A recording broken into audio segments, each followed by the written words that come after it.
Hello and welcome. Let's start talking today about the major arteries of the body. Let's go through the major arteries of the body. Now here, when we go through the major arteries of the body, here we're going to first review again. You got pulmonary circulation. We've gone through that. This will be like the third or fourth time, right? Blood vessels responsible for taking blood into contact with the lungs and bringing it back. So routing blood to and from the lungs, right? Or routing blood to the lungs and from the lungs, right? Or from the heart to the lungs and then back to the heart, you could say there as well, more specifically speaking. And then when we talk systemic circulation, we've talked systemic circulation responsible for providing functional blood basically for the rest of the body. So blood vessels that will be responsible for routing blood to and from the tissues of our body. So here then we'll start off today with the aorta. In last class we started off with the two major veins, superior vena cava and inferior vena cava. Today then here in systemic circulation, this aorta is going to be the first vessel we're going to start off with. This is the one artery that's going to be making its way from the left ventricle of the heart. So this will be the one that's going to branch and diverge and basically fork, as we have discussed before, and give off branches basically and give rise to all these other branches. So here when we go through and we talk aorta, aorta is going to be the largest artery in the body. It's the largest artery in the body. And this aorta is about the size of a garden hose where it exits the heart. It's about the size of a garden hose where it exits the heart.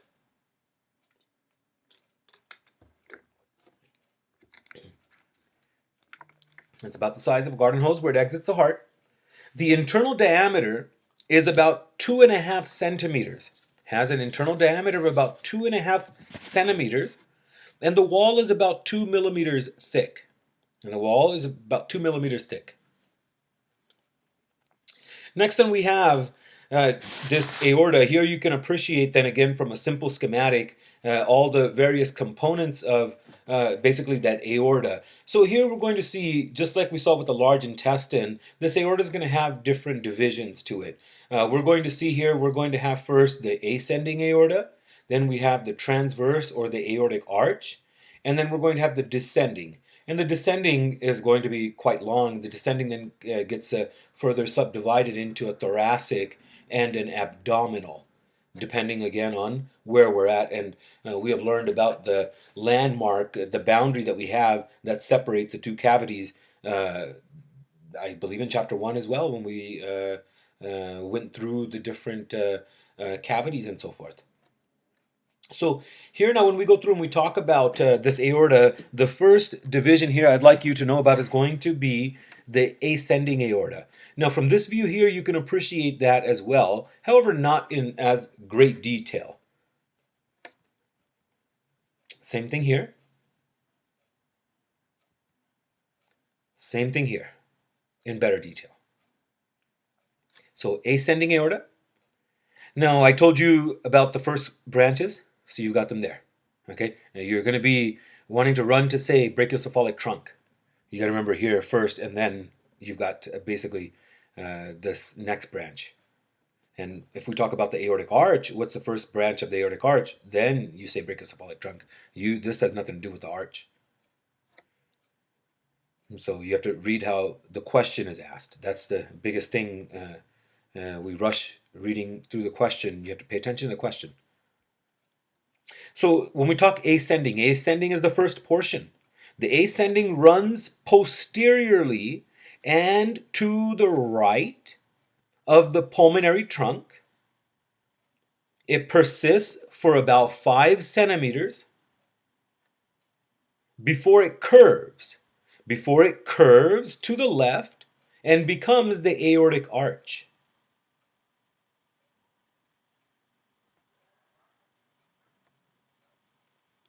Then you have the aortic arch. When we talk about the aortic arch is going to be found located deep to the sternum.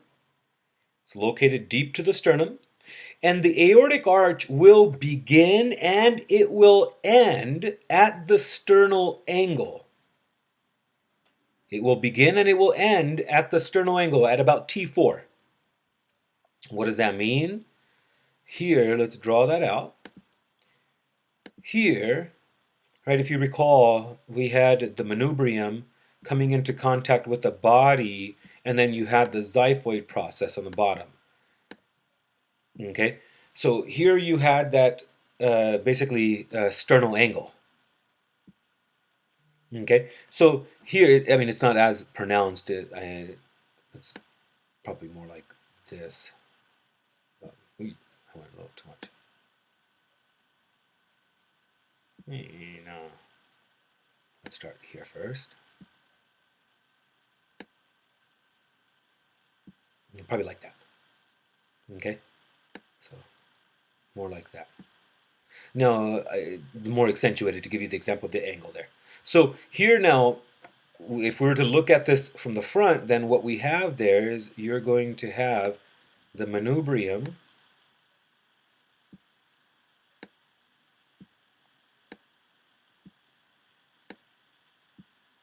and then you've got the body.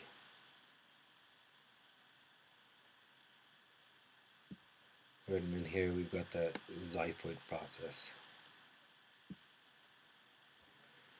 Pretty good. Almost. All right. Should be an artist. Don't disagree. So now here, let's say, let me change colors. Now here, if we were to have,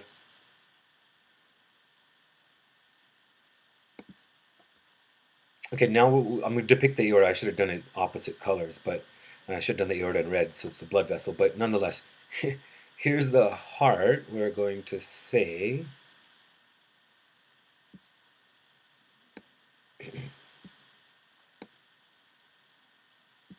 so here then is going to be the aorta. The aorta comes out as the ascending, and then from here, it becomes basically the arch. So if we were to kind of draw it in like this,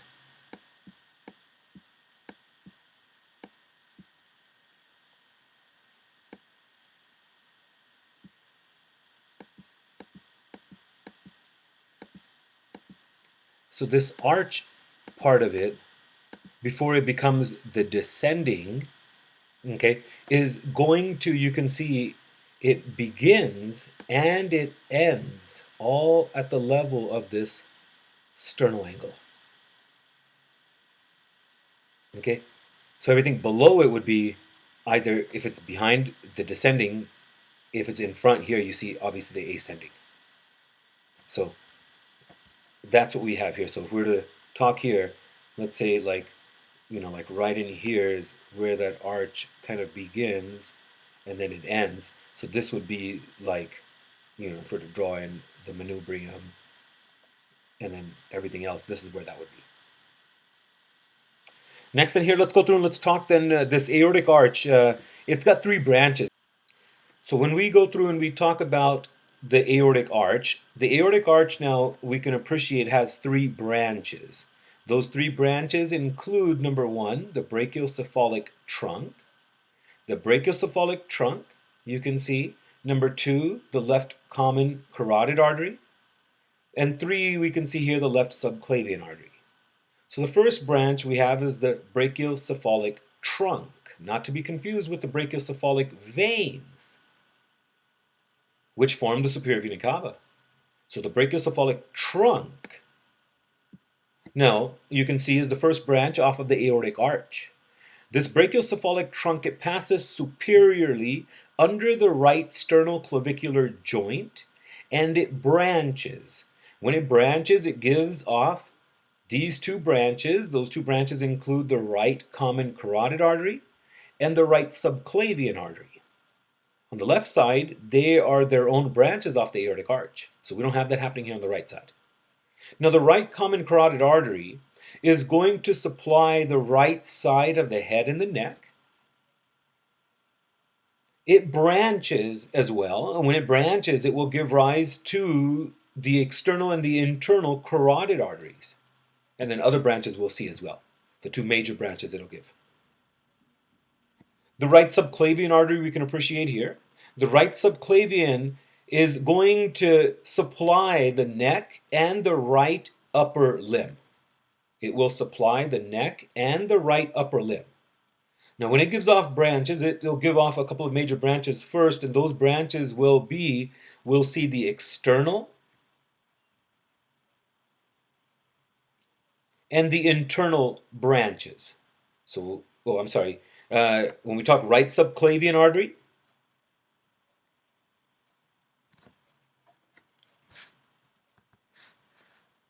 when we talk right subclavian artery, the right subclavian artery is going to be responsible for supplying the neck and the right upper limb. Supplies the neck and the right upper limb. And when it branches, it's going to give off two major branches we're going to check out, and then we'll check out the other branches that are going to come from that. Will be the axillary and the vertebral arteries. The axillary and vertebral arteries.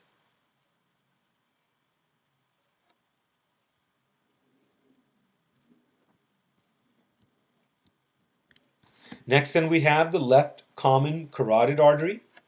The left common carotid artery. When we talk about the left common carotid artery, you can see this left common carotid artery is a second branch off the aortic arch. This left common carotid artery is going to supply the left side of the head and the neck. And it gives off also branches, and those major branches are going to include the external and the internal branches. So the left common carotid artery is going to give off branches like we saw on the right side, and those branches will include the external and the internal branches, the external and the internal carotid arteries. The left subclavian, then, the third branch off the aortic arch, the left subclavian will supply the neck and the left upper limb. It will supply the neck and the left upper limb. And it will also give off a few branches. The major branches we're going to check out first, and then we'll check out in greater detail later other ones. These will include the vertebral and the axillary now for the left side. So you can see everything is just about the same as you know was with the veins as well. So this distribution is about the same. The only difference is this brachiocephalic trunk is here that you didn't see here, that you don't see with the other ones. Now, when we go through and we talk then the descending aorta, when we talk descending aorta, the descending aorta when it runs through the thoracic cavity will be known as the thoracic descending aorta. Now, this thoracic descending aorta runs along the anterior spine, and it runs along the anterior spine from T5 down to T12. From T5 down to T12. And it supplies the thorax. It supplies the thorax. We can see that here. It's going to supply the thorax and also the viscera in that thorax before it pierces the diaphragm and makes its way into the abdominal cavity, then to become known as the descending abdominal aorta. So now we have seen three of the different foramina in relation to the diaphragm. We have the esophagus, one, and then here you have the other two foramina, or structure, foramina created by structures that are going to pass from one cavity to the next. So the abdominal aorta is a segment that's running in the abdominal cavity. It supplies the abdominal wall, just like the thoracic did the thoracic wall, the thorax. So this will supply the abdomen, the abdominal walls, and also the viscera here. And it will end. It ends at about L4. It ends at about L4, where it splits and it divides into then the common iliac arteries. So here you can see that very nicely. Abdominal descending divides around L4, giving rise then to the two common iliac arteries. The common iliac arteries then are going to supply the pelvis and the lower limbs. They'll supply the pelvis and the lower limbs. Now let's go through. So again, we did the same thing as we did with the veins. We took care of the major torso. We'll come back and look at everything in detail here as well. But let's hit that now section by section by section. So let's go head, neck, brain, right? And then we'll do upper limb, and then we'll do lower limb along with the abdomen and thorax. So let's move then to the arteries of the head and the neck. So when we talk arteries of the head and the neck, here we're going to talk about the common carotid arteries. Now the common carotid arteries are going to divide into two major branches. We talk about the right side first. The right side arises from the brachiocephalic trunk, right? We discussed. So it arises from the brachiocephalic trunk. The left side, okay, the left common, is the second branch off of the aortic arch. Both of these arteries, so the common carotids, both of them are going to ascend through the lateral neck as we see in this picture. They will ascend through the lateral neck, and then they will divide. And they will divide at the superior border of the larynx. The external and the internal carotids now are going to be, you can see, the branches appreciated here. So here we can appreciate the external carotid, stays external. And here we have the internal carotid, which is making its way inside. Now when we talk external, the external carotid supplies most tissues of the head except the brain and the orbit. You can see that external also sends branches to the thyroid, to the larynx, to the tongue, the skin, and the muscles of the anterior face, and the posterior scalp. So make sure you go through and you understand every single one of these branches and see which one is supplying where. Superficial temporal we've got again, occipital we've got there, maxillary you can see in here. Okay, here we've got then our facial artery, and then here we've got, you can see the lingual artery, and then you can see down here the superior thyroid artery, as we described, making their way all the way down to the larynx and the thyroid. Now the internal supplies the orbits and more than 80% of the cerebrum.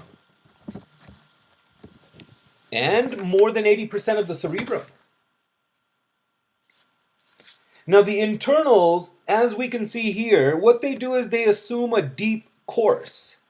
And they enter the skull through the carotid canals, if you recall. The carotid canals were openings, if you remember, in the temporal bones. And then they're going to give off, you can see here, the ophthalmic artery. So it gives off the ophthalmic artery. And then it will divide into the anterior and middle cerebral arteries. And then we'll look at those very nicely when we get into the brain. So here you can see that internal making its way in. And then inside we'll see everything it does.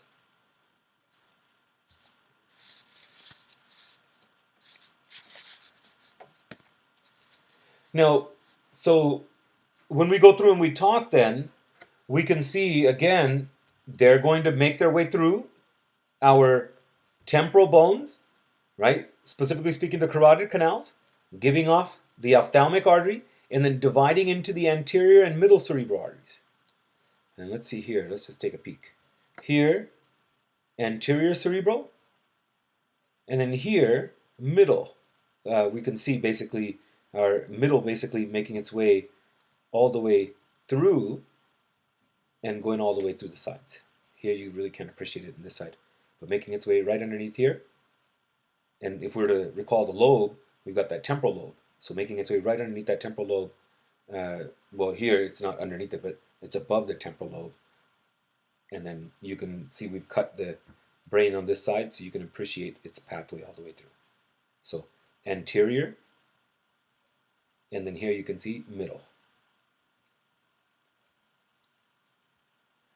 Next time we'll talk about basically all of these other ones here as well. So anterior we've got established, middle we've got established. Now here when we go through, we talked then facial arteries, we talked about occipital. Make sure you know where they're all supplying. That's the important part here. Go through each of them. Facial, no, it's going to supply skin, muscles of the anterior face. Go through all of that.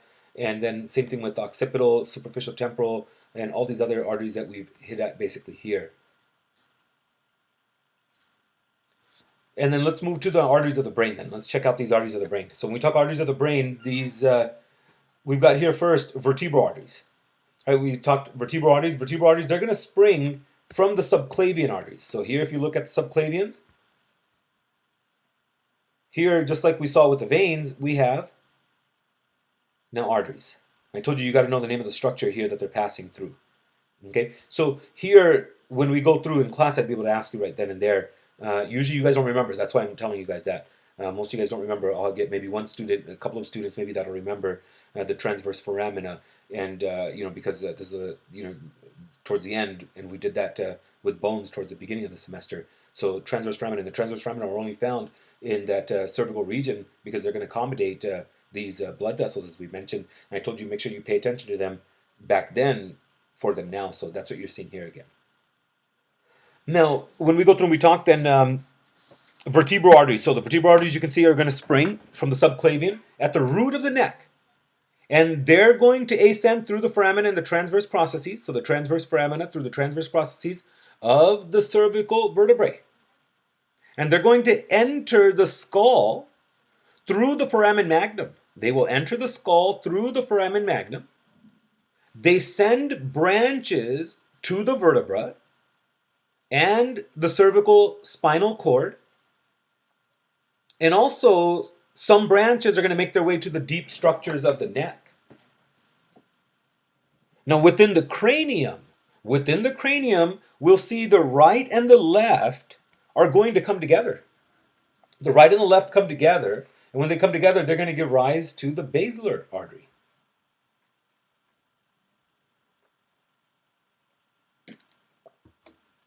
They give rise to the basilar artery. When we talk about the basilar artery is formed from the union of the, or you can see basilar artery is basically is formed from the right and the left vertebral arteries.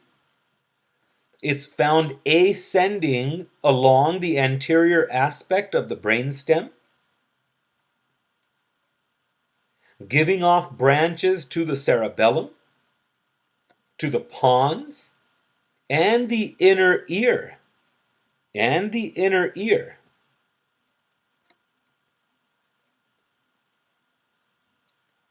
here we can see it will divide and it will give off branches. One of the branches it gives off is going to be the posterior cerebral artery.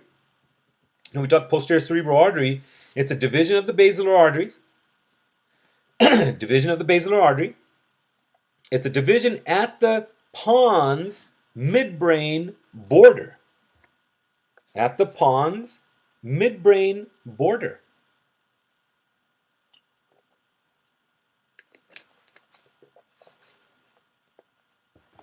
Now, when we go through and we talk about the posterior cerebral artery, you'll see the posterior cerebral artery is going to supply the occipital lobes.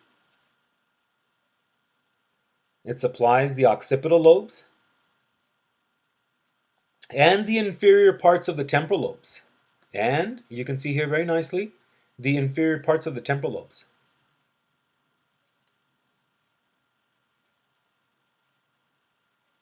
And then here we have a posterior communicating artery on each side and one anterior communicating artery. These two posterior communicating and one anterior communicating help construct the structure we see here called the circle of Willis. The circle of Willis is basically interconnecting vessels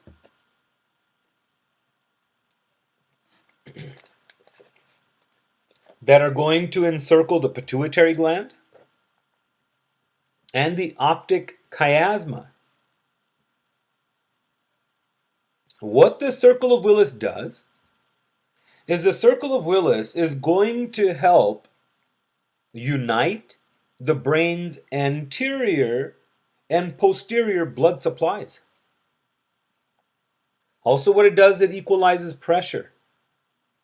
Equalizes pressure, and it provides alternate routes for blood in case blood is occluded.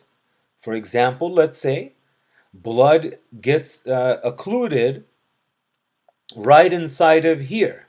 We've got a clot, lodges right inside of there. Now, if we didn't have this anterior communicating, we would lose basically blood supply to all of, you can see just about this segment of the brain. Some of the collateral is coming in from here, okay, but the majority of it, right in this area here, would lose its blood supply. Now, because of this circle of Willis, now what happens is this blood supply up here is not going to be lost because we're going to have circulation make its way through this anterior communicating and over to this side and take care of this here. So good benefits here of all that communicating blood circulation we have. Next then we have what we call then basically let's get into the thorax then. So here we've taken care of everything. So let's move to the arteries of the thorax. So then let's talk arteries of the thorax. We've got circle of Willis, we've got basilar, awesome, posterior cerebral, very good, circle of Willis. Okay, cool. So let's talk arteries of the thorax, thoracic wall. Now we talk arteries of the thoracic wall. Here we're going to be able to see, first we have the internal thoracic arteries. The internal thoracic arteries you can appreciate here very nicely. Now when we talk internal thoracic artery, you'll see this internal thoracic artery, it used to be known as the internal mammary arteries. Internal mammary arteries. These arteries arise from the subclavian, as we can see up here. They arise from the subclavian arteries, and they're going to supply most of the anterior thorax.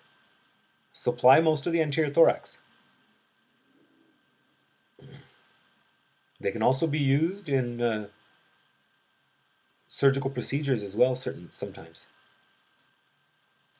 Next then we have the arteries, you can see here the intercostal arteries. So we've taken care of the arteries, nerve, artery, and vein, basically, in relation to each of the ribs. And then here we can see we've got basically a lateral thoracic artery right inside of here as well, and it'll take care of the lateral aspect and supply basically the lateral aspect.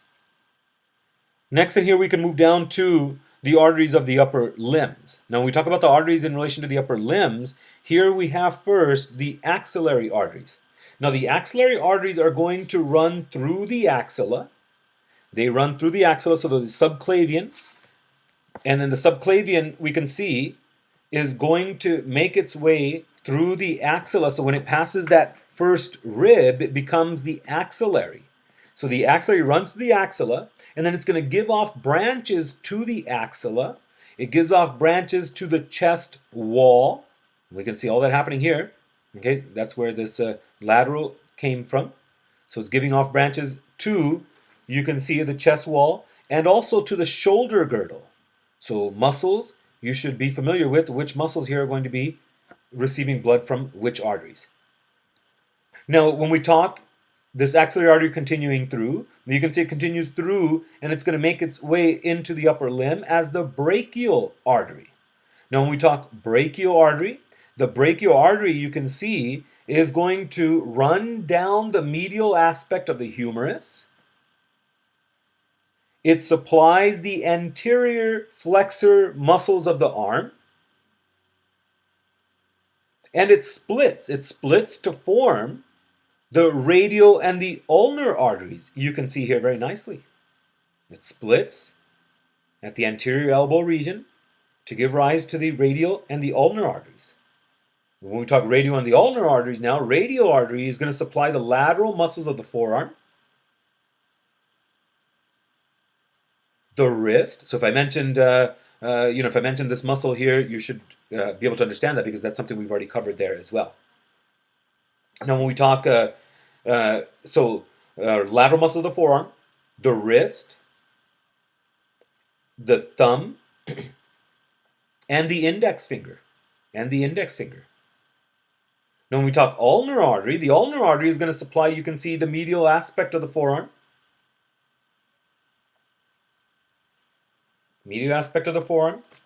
and then fingers, digits 3 through 5. Digits 3 through 5. And the medial part of the index finger, and the medial aspect of the index finger. So that takes care of the major arteries in relation to the upper limb. Next one, let's talk about arteries in relation to the abdomen. Let's check out the abdomen. So we got that image there, this image here, and then this image here, amongst a couple of others that we'll use. Now, when we talk about arteries of the abdomen, the first artery that we have here now is the celiac trunk. The celiac trunk is a very large, unpaired branch off of the abdominal aorta. It's a very large, unpaired branch of the abdominal aorta. And you can see here it's going to divide into 3 major branches. It will divide into 3 major branches. Let's go through and let's check out these 3 major branches. These 3 major branches will include the gastric. And you can see here the left gastric, the splenic, and then we can see here the common hepatic arteries.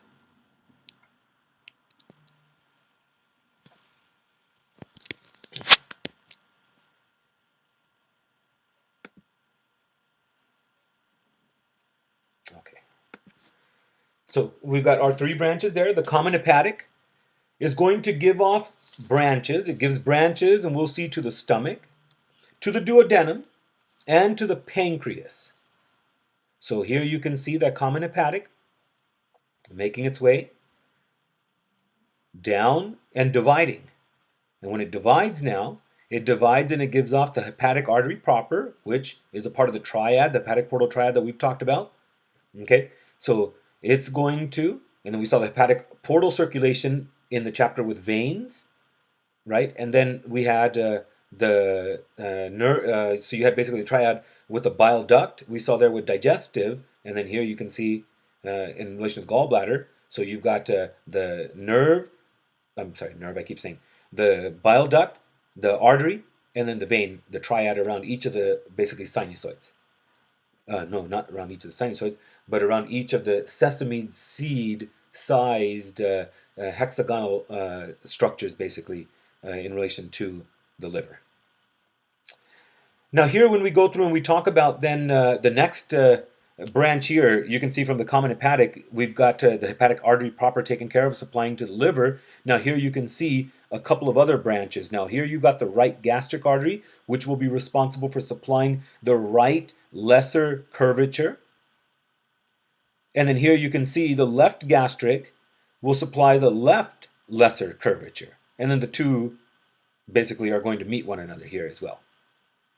And then here we've got our gastroduodenal artery.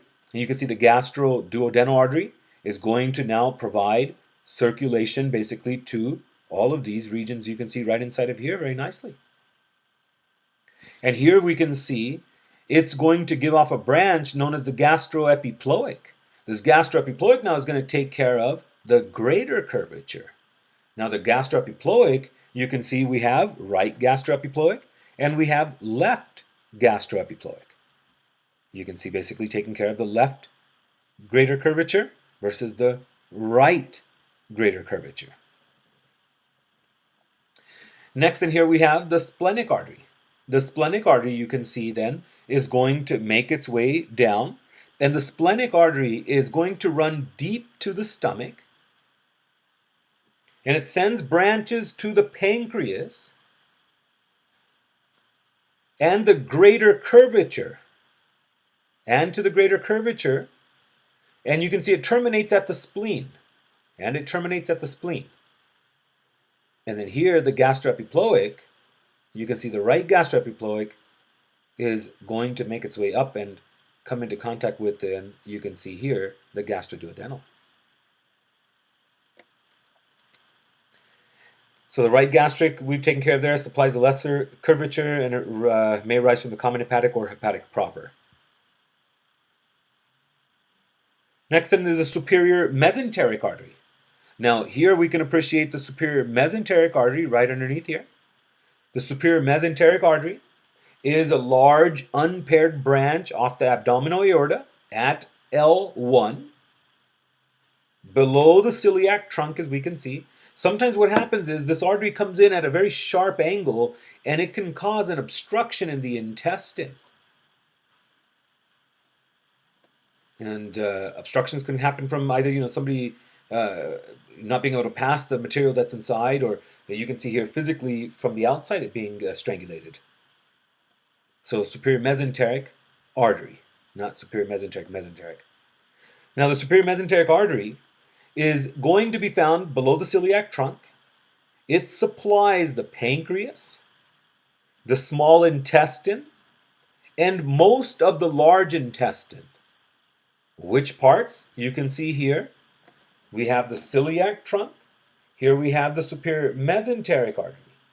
So here we can see now the celiac trunk and the superior mesenteric. The superior mesenteric, look, comes around. So it supplies, I told you, it's going to supply the pancreas, the small intestine, and most of the large intestine. Which parts of the large intestine? The appendix, the cecum, the ascending colon, and part of the transverse colon. You can see again about 3/4 of that transverse colon. Ileocolic artery we're going to see here is going to supply the ileocolic region. And renal arteries, suprarenal arteries, gonadal arteries, all, just like their name says, they're going to be supplying the respective organs, just like we see there, branches off that abdominal aorta. Then is the inferior mesenteric. Now the inferior mesenteric you can appreciate here. So here we'll move to inferior mesenteric, and you can see that there. And then you can see inferior mesenteric right inside of here. Now the inferior mesenteric is going to be the final major single branch off that abdominal aorta, again unpaired. And it arises from the anterior aortic surface as well at L3 and around L3. And it's going to serve the distal part of the large intestine. It will serve the distal part of the large intestine from the mid part of the transverse colon, okay, from the mid part of the transverse colon all the way down to mid rectum. All the way down to mid rectum.